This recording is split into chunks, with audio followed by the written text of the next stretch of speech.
İstiklal Marşı, korkma, sönmez bu şafaklarda yüzen halk sancak. Sönmeden yurdumun üstünde tüten en olacak. O benim milletimin yıldızıdır parlayacak. O benimdir, o benim milletimindir ancak. Çatma, kurban olayım şehrini ey nazlı hilal. Kahramanlıkıma bir gül, ne bu şiddet bu celal. Sana olmaz dökülen kanlarımız sonra helal. Hakkıdır, hakka tapan milletimin istiklal. Ben ezelden beridir hür yaşarım, hür yaşarım. Hangi çılgın bana zincir vuracakmış şaşarım. Hükmemişler gibi bendim içiner açarım. Yırtarım dağları engellere sığmam taşarım. Garbın afakına sarmışsa çelik zırhlı duvar. Benim iman dolu göğsüm gibi serhattim var. Ulusum korkma, nasıl böyle bir iman doğar? Medeniyet dediğin tek kalmış canavar. Arkadaş, yurduma çaklara uğraşma. Sakın, titrerek gövdeni dursun bu ayaksızca akım.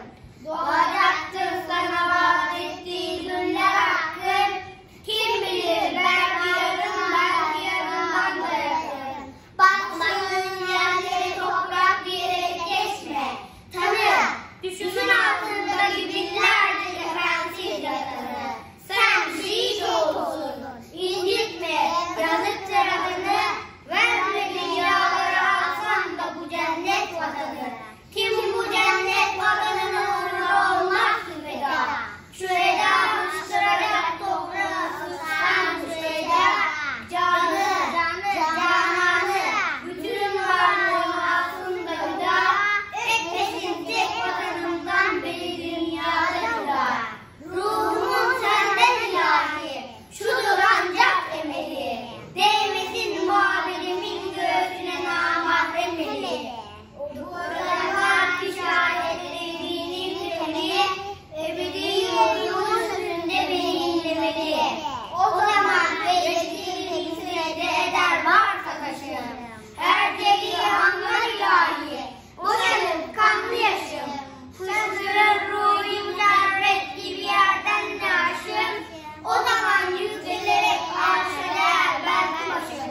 Dalgalan sen de şafaklar gibi ey şanlı hilal. Olsun artık beliren kanlarımın hepsi helal. Cananı, tüm varlığı aslında hüda. Etmesin tek vatanımdan beri dünyada tutar. Bravo. Vallahi helal olsun. Vallahi helal olsun. Tebrik ederim Sayın Bravo. Başkanım. Tebrik Vallahi ederim. Böyle Aferin hisli çocuklar, bir çocuklara aferin size. sahip olduğumuz için. Vallahi bak. Allah razı olsun. Çok teşekkür ederim. Allah razı olsun. Maşallah.